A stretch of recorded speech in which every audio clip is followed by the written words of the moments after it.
campus social work event today, which is absolutely fantastic. We're meeting members of the profession, really getting to know people, having the opportunity to engage with some of our members and our non-members. We've had a brilliant day so far, lots of people, lots of interest, really, really good.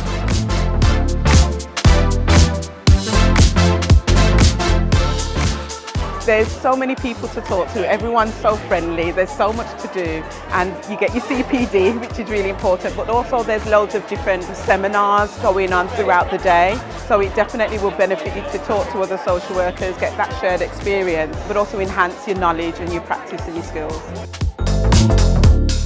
Yeah, we're really looking forward to the seminars, and I think our first one's in about an hour's time, so we're going to look forward to that, hopefully get front row seats.